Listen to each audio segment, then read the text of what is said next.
오늘 예배하는 여러분 모두에게 예비하시는 하나님의 복과 은혜가 넘치시길 간절히 축원을 드립니다. 하나님이 여러분을 기다리셨습니다. 자, 우리가 새해 들어서 성경 통독을 또 다시 시작했죠. 자, 여러분 1년에 성경을 한 번 읽는 사람 한국 기독교인 중에 그리 많지 않습니다. 여러분은 하나님이 특별히 선택하신 분들입니다. 자, 올해 시작한 성경 읽기 한 해를 마감할 때까지 꾸준히 해가십시오. 내 삶의 하루 일과 중에 가장 중요한 할 일, 성경 읽는 일이다. 그렇게 결심하시고 나아가시기를 간절히 바랍니다. 지난 주간에 우리가 창세기를 좀 읽고 있죠. 아브라함의 이야기를 우리가 읽고 있습니다. 다 아는 말씀임에도 불구하고 참 신기하게도 성경은 읽을 때마다 새로운 은혜를 부어주십니다. 아, 하나님의 마음이 아브라함의 믿음이 이거였구나. 저는 지난 주간에 다시 알았습니다. 그 은혜를 함께 나누길 원합니다.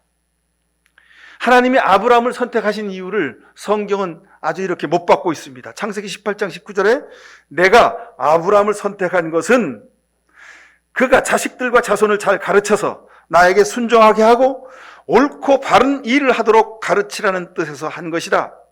하나님이 아브라함을 선택하신 이유는, 자, 우리가 여기서 본 것처럼 너는 복의 근원이 될지라 하나님이 이렇게 축복하신 이유는 그 자식들이 아버지 아브라함을 통해서 말씀을 잘 보고 배우게 하려는 뜻이라는 겁니다. 그래서 그 자식들이 하나님 앞에 순종하고 옳고 바른 인생을 살도록 하려는 뜻이 있다, 이런 뜻입니다. 저는 이 말씀을 늘 읽었는데 이번에 특히 이 말씀이 눈에 확 들어오더라고요. 아, 하나님이 아브라함을 믿음의 조상이 되게 한 이유, 아브라함을 특별히 부르신 이유가 여기 있구나. 이 말은요, 자, 여러분 창세기가 성경의 제일 앞에 있죠. 세상이 이렇게 창조되었다. 그러고 나서 아브라함 이야기가 나옵니다. 근데 그 아브라함을 하나님이 불러가지고 아브라함의 지질이 못난 모습을 막 다 기록해 놓으셨어요. 그럼에도 불구하고 아브라함을 믿음의 조상 되게 하셨어요. 그 이유가 뭐냐면, 하나님의 그 본래 의도와 뜻이 뭐냐면, 그 자식들이, 아브라함의 자식이 누굽니까? 아브라함의 후손들이 이삭과 야곱이죠. 그리고 예수 그리스도와 사도 바울과 오늘 이 자리에 앉아 계신 바로 여러분들입니다. 우리로 하여금 옳고 바른 삶을 살도록 하시려는 하나님의 깊은 뜻이 담겨 있다는 뜻입니다. 그래서 창세기 18장 19절 하반절에 보니까 그의 자손들이 아브라함에게 배운 대로 하면 나는 아브라함에게 약속한 것을 다 이루어 줄 것이다, 이 말입니다. 아브라함에게 약속한 것을 누구에게 이루어 주십니까? 여러분들에게 이루어 주실 줄로 믿습니다. 저는 이 말씀을 보면서 아주 그냥 책상을 탁 쳤어요. 이 말씀을 하시려고 아브라함의 이야기를 이렇게 길게 기록하고 계시는구나. 아브라함이 이렇게 믿음이 멋진 사람이야. 아브라함이 이렇게 축복받았어. 아브라함과 이삭과 야곱의 하나님은 이런 분이야. 하나님을 자랑하거나 아브라함의 믿음을 특별히 도드라지게 하시려는 뜻이 아니라 오늘 이 말씀을 읽고 아브라함을 따라서 살아가는 우리에게, 여러분들에게 하나님이 다 이루어 주겠다는 축복의 약속이 이 말씀인 줄로 믿습니다. 하나님이 아브라함을 선택하신 뜻, 그 자녀들이 의로운 삶, 순종하는 삶, 아브라함처럼 복종하는 인생을 살도록 하시기 위함에 있다는 겁니다. 여러분, 우리의 삶은 나만의 삶이 아니라 가족의 삶이고 믿음의 공동체의 삶이고 우리 민족의 삶인 줄로 믿습니다. 아브라함을 보면 그렇습니다. 아브라함의 개인의 삶은 아브라함 개인의 인생이 아니요, 그 자녀들의 삶의 앞길이었고, 그리고 그 가족의 삶이었습니다. 그 가족의 삶은 그 가족뿐만 아니라 민족 공동체의 바로 미래였습니다. 저는 믿습니다. 나 하나가 믿음으로 바로 서면 우리 자녀들이 살게 될 것입니다. 우리 자녀들이 살면 우리 가정이 든든히 세워질 것이고, 그리고 소돔과 고모라가 아무리 망해도 그 속에서 구원을 얻는 롯처럼 우리는 세상에서 하나님의 뜻을, 하나님의 복을 누리는 믿음의 백성들이 될 줄로 믿습니다. 여러분, 자식들이 어떻게 자라나길 원하십니까? 하여튼 자식이 원하는 대로 세상에서 그 누구에게도 부럽지 않은 그런 자식들로 여러분 키우길 원하시잖아요. 잘 먹이고 잘 입히고 잘 가르치고, 그리고 아이들이 원하는 삶을 살아갈 수 있도록 부모가 힘 닿는 데까지 후원해주고 싶은 마음, 세상의 모든 부모의 똑같은 마음입니다. 근데 여러분 잘 생각하셔야 합니다. 성경을 통해서 보니까 하여간 부족함 없이 키운 자식은 온상에서, 온실에서 키운 화초와 같다는 겁니다. 여러분, 온실에서 키운 화초 바깥에 봄에 땡볕에다 내놓으면 어떻게 됩니까? 다 타 죽습니다. 비바람 불면요 그냥 다 꺾어지고 맙니다. 비록 키가 작고 제대로 자라지 못했지만 추위에 눈보라에 가지가 꺾이고 동상도 있고 그랬지만, 그러나 자연 그대로에서 자란 그 화초, 그 나무,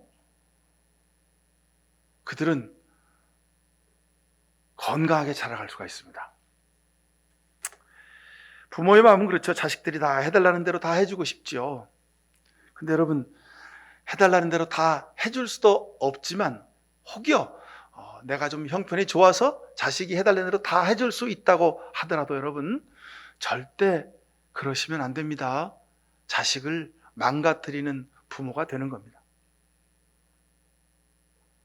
근데 성경에 이런 얘기가 없어요. 근데 제가 왜 이 말씀을 드리냐면, 아브라함 이야기를 이렇게 읽다 보니까, 창세기 읽다 보니까 하나님이 그 성경의 글자 자간 속에서 영적인 지혜를 알려주신 겁니다. 여러분, 자식을 사랑하십니까? 자식이 원하는 대로 해주면 안 됩니다. 하나님이 아브라함을 복의 근원 되게 하신다고 약속하셨습니다. 내 자손을 하늘의 별처럼 바다의 모래처럼 많게 하겠다고 약속하셨습니다. 정말 자식처럼 가장 소중하게 아브라함을 선택하셨어요. 근데 그 선택한 복의 근원인 아브라함을 복의 근원 되게 하시려고 어떻게 하십니까? 모리아산 정상에 올라가 제단 쌓게 하고 가장 소중한 자기의 자식인 이삭을 제단 위에 올려놓고 칼로 내려쳐 죽이라는 거예요. 바치라는 거예요. 이렇게 모진 하나님, 이렇게 모진 부모가 어디 있습니까? 근데 지나놓고 보니까 하나님이 아브라함을 아브라함 되게 하시려고, 아브라함을 진정으로 복의 근원 되게 하시려는 하나님의 뜻이 그 속에 있었던 겁니다.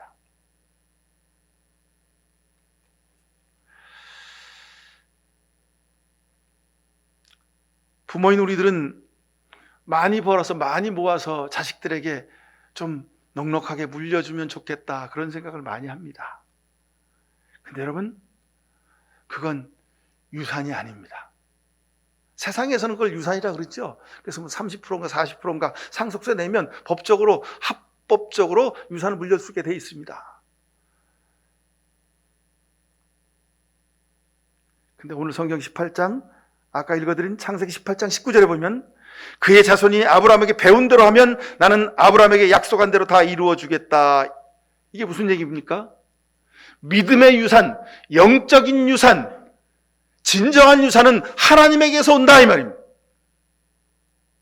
여러분, 내가 가지고 있는 10억, 100억, 1000억, 누구는 뭐 수천억, 누구는 몇 조를 그냥 이렇게 물려주더만요.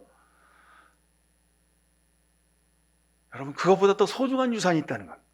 하나님께서 하늘의 것으로 다 이루어 주겠다는 영적 유산 상속의 공식이 이 아브라함 이야기 속에 들어 있습니다.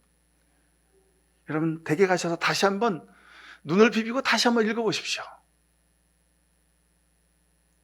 물질의 유산을 넘어서 진정한 유산은 믿음의 유산입니다. 믿음의 유산, 영적인 유산. 자, 결론에 있는 이야기입니다만 제가 앞에서 더 말씀 먼저 말씀드리면 아브라함의 영적인 유산, 믿음의 유산, 하나님이 성경 창세기 첫머리에 복의 근원되게 계시는 아브라함을 이야기를 길게 써놓고 하시는 말씀이 뭐냐면 영적인 유산, 믿음의 유산은 하나님을 두려워하는 인생으로 살아라. 세상에서 여러분 권력을 두려워하는 사람 많습니다. 사람을 두려워하는 사람 많습니다. 특별히 살아보니까 물질을 두려워할 수밖에 없더라고요. 물질이 두렵습니다. 우리 목양교회 처음에 이 교회 지어놓고요. 매달 은행 이자 내는데요. 그때 은행 이자가 6%, 7% 그랬습니다. 매달 은행 이자 내는 날이 되면요. 정말 두렵더군요. 하나님보다 더 두려웠습니다. 여러분, 물질을 두려워하십니까?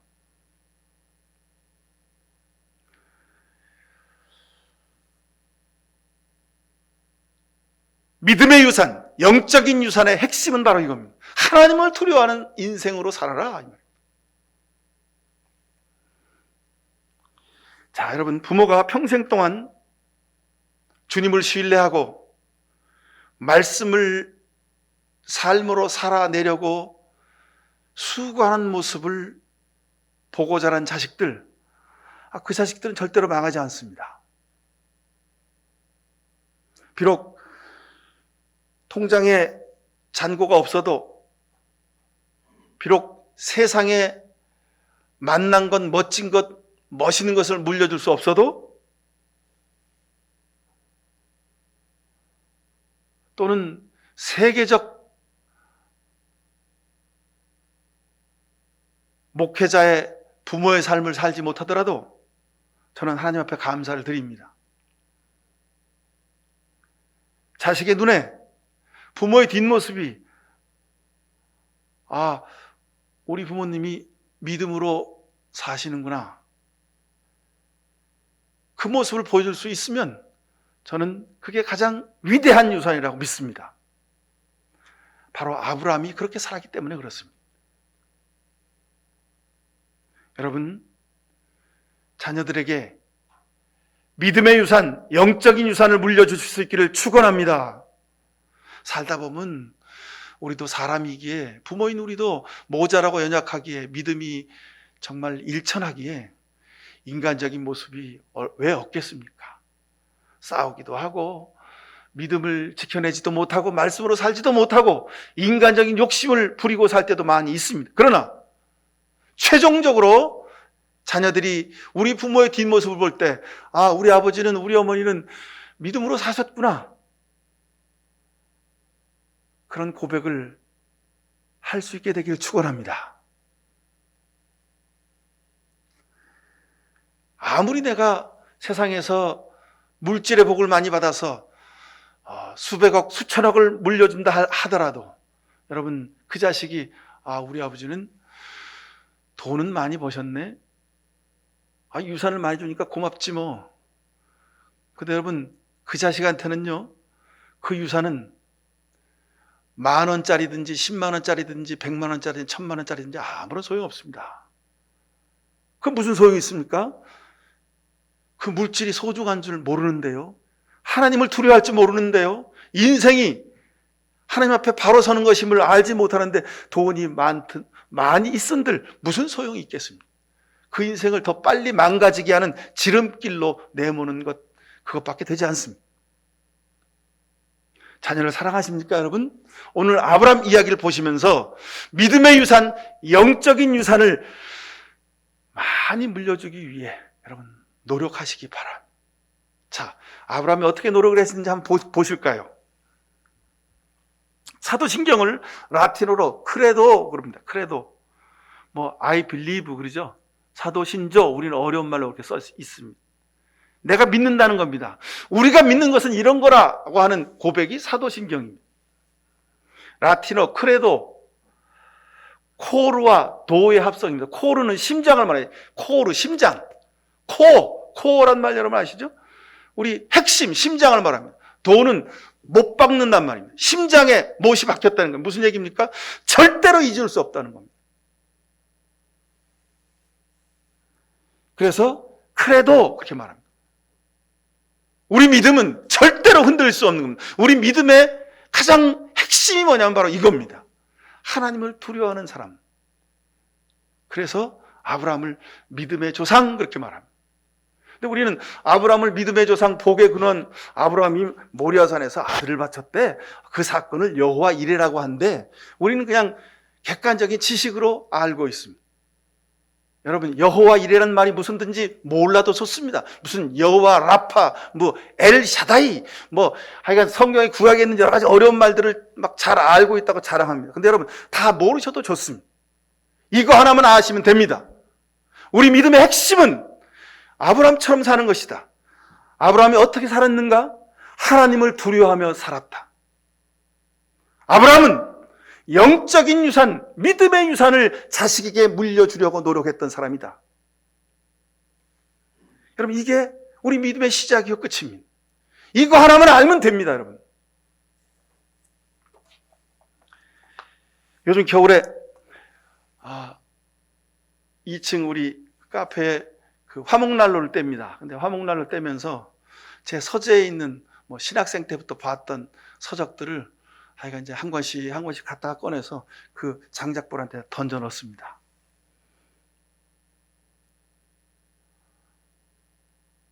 신학교 다닐 때 정말 바꿔가면서 교통비 아껴가면서 샀던 그 책들이죠. 근데 그걸 불 안에 던져 넣으면서 생각합니다. 하나님, 이제 내가 가지고 있는 모든 신학적 지식을 다 던져 넣습니다. 다 던져 넣습니다. 그냥 하나님, 내 삶을 하나님 앞에 내 속을 하나님이 보시라고 말씀드립니다. 여러분, 세상 사람들은 지혜와 지식과 정보를 자랑합니다. 자기의 능력을 자랑합니다. 근데 여러분, 우리는 하나님 앞에서 하나님을 두려워함을 자랑하실 수 있길 축원합니다. 아브라함이 믿음의 조상이 될 수 있었던 이유는 바로 이겁니다. 오늘 성경에 보십시오. 12절에 보니까 그 아이에게 손을 대지 말아라. 그 아이에게 아무 일도 하지 말아라. 내가 너의 아들, 너의 외아들까지도 내게 아끼지 않는 것을 보니 내가 하나님 두려워하는 줄을 내가 이제 알았다. 이렇게 말씀하십니다. 아브라함은 하나님이 아들 이삭을 주시는 그 사건을 통해서 나를 부르신 하나님, 내게 약속하신 이 하나님은 보통 분이 아니구나. 이분은 무서운 분이구나. 이분은 전지전능하신 분이구나. 이분은 없는 것에서 있는 것을 만드시는 분이구나. 아브라함은 하나님을 그렇게 알았습니다. 여러분, 하나님은 어떻게 아십니까? 하나님은 어떻게 믿으십니까? 이 2022년을 시작하면서 여러분, 하나님에 대한 생각을, 믿음을 다시 한번 돌이켜 보실 수 있길 바랍니다. 우리는 그냥 하나님을 지식으로 알고 있습니다. 여러분, 믿음은 지식과 별반 상관없습니다. 상관 있을 때가 하나 있네요. 신학 박사학위 받아서 신학대학에서 가르치면 입에 풀칠하고 살 수 있겠죠. 그죠? 그리고 이렇게 가운 입으면 여기 옆에 줄이 3개 있는 사람이, 이렇게 여러분 검정 가운 목사들 보면 여기 옆에 줄이 3개 있는 가운을 입고 있는 사람이 있어요. 나 박사입니다 하고 자랑하는 겁니다. 그런 자랑할 땐 좀 필요하겠네요. 신학적 지식이. 신학적 지식은 아무런 의미가 없습니다.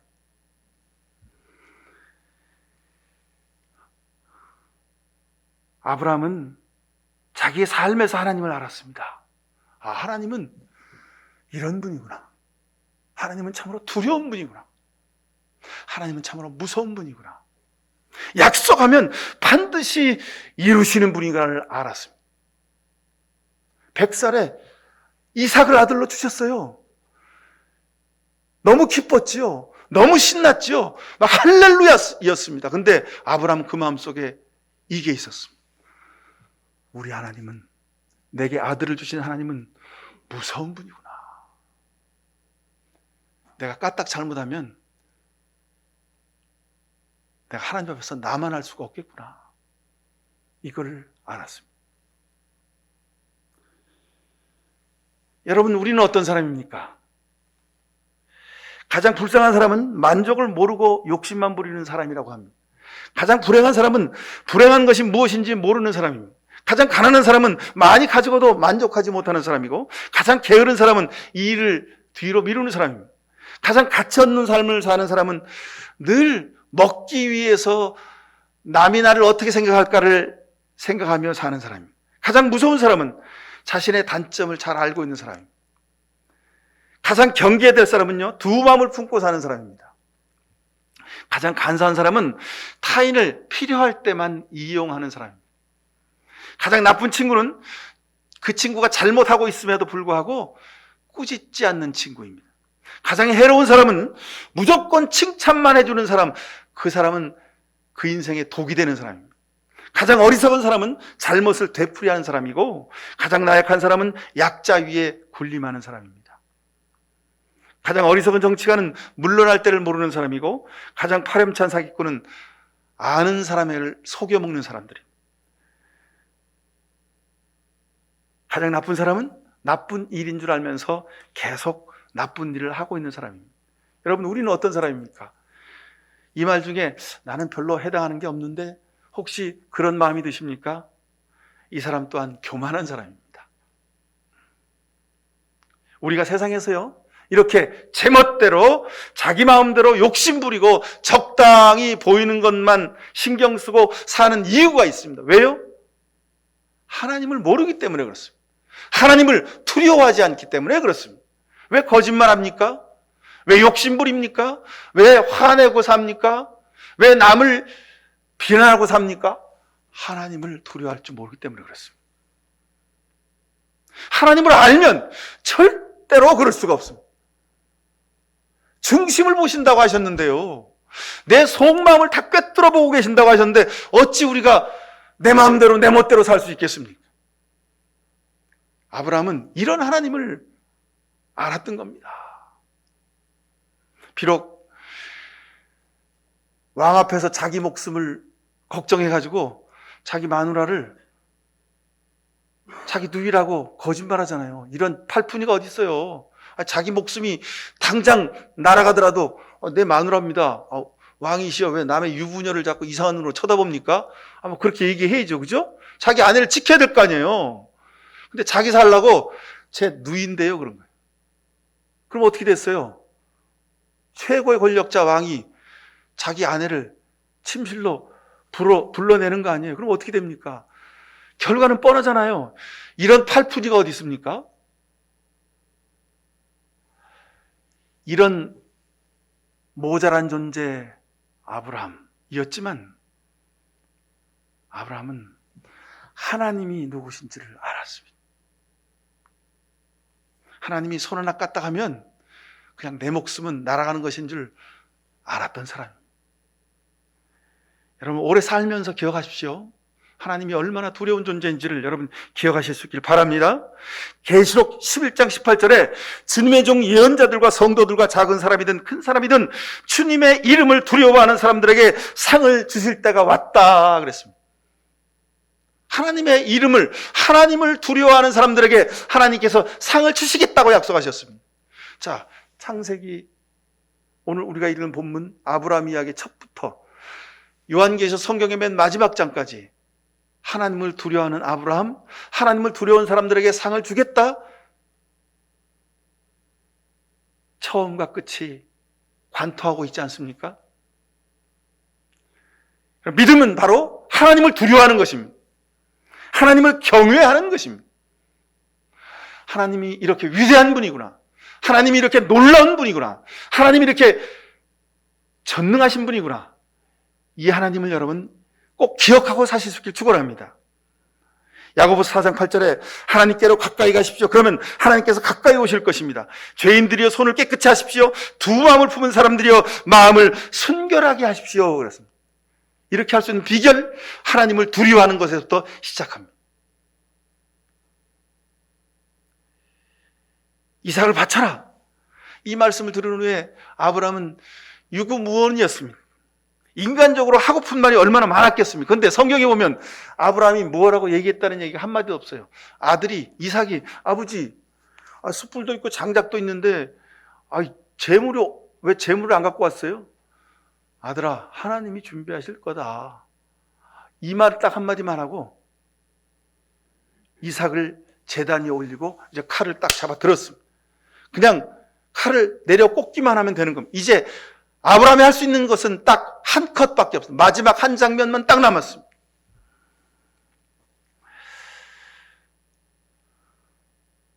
이제 하나님의 시간만 남았습니다. 근데 하나님이 급하셨어요. 큰일 난 겁니다. 하나님이 아브라함에게 약속해서 아들을 하나 줬는데 이 아들을 통해서 지금 하늘의 별처럼 바다의 모래처럼 자식들이 많게 복의 근원으로 복을 주시겠다고 약속하셨는데 얘가 사라지면 안 되잖아요. 지금 동네방네 소문 다 났어요. 아브라함이 100세에 하나님의 은혜와 축복으로 아들을 하나 얻었대. 야, 저 노인네 로또 맞았네. 동네 사람들이 다 그랬어요. 근데 아브라함이 모리에 산에 가지고 하나님이 그 아들 바치라고 가서 죽이고 왔대. 그 소문 나면 어떻게 됩니까? 하나님 창피 아닙니까? 세상에. 그죠? 하나님이 급하신 겁니다. 하나님이 글렀어요. 성경에 안 써 있는데 하나님의 마음이 어떤 마음이었을까? 하나님이 이런 말씀 하시지 않았을까? 야, 이 녀석 봐라. 큰일 났네. 진짜 애 잡겠네. 하나님이 아마 그런 생각하셨을 것 같아요. 그래가지고 성경에 보니까 아브라함의 이름을 2번이나 부르는 거예요. 아브라함아, 아브라함아. 가만히 있으라는. 더 이상 움직이지 말라는. 너 손 내리면 큰일 난다. 가만히 있어. 내가 하나님을 두려워하는 줄 내가 이제 알았다. 그러니 내가 준비한 제물을 갖다가 이삭을 내려놓고 내가 준비한 제물로 제사 드려라. 여러분, 여호와 일의 뜻은, 하나님이 준비하신다의 뜻은 이겁니다.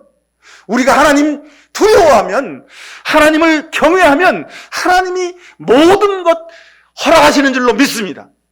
그러면 이것이 믿음입니다. 이것이 가장 중요한 믿음이고 이것이 최고의 믿음입니다. 전적으로 하나님을 의지하면 하나님이 당황해서 달려오시는 겁니다.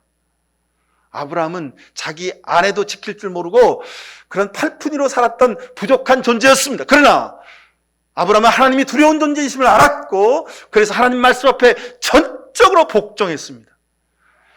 이건 손해보는 짓입니다. 안 되는 일입니다. 이건 지킬 수 없는 약속이고 하나님 말씀 요것만 빼고 내가 지키겠습니다. 그럴 수 있습니다. 하나님 제 목숨 가져가세요. 아들은 살려주시고 제 목숨 가져가시면 안 되겠습니까? 뭐 이렇게 할 수도 있지 않습니까? 그죠? 근데 아브라함은 한마디 변명 안 하고 순종했습니다. 왜요? 하나님의 두려우심을 알았기 때문에 그렇습니다.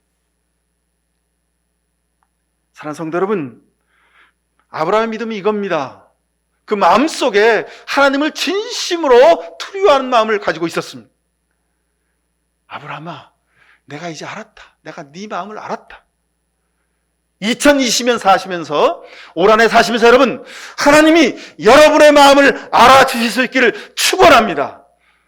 여러분, 세상 사람이 몰라도요, 하나님이 내 마음 아시면 그 다음에는 여호와 일의 역사가 일어나는 줄로 믿습니다. 여러분, 이것이 기적이고 이것이 축복입니다. 기도하십시다. 사랑의 아버지 하나님, 은혜를 감사합니다. 부족하고 모자랐습니다.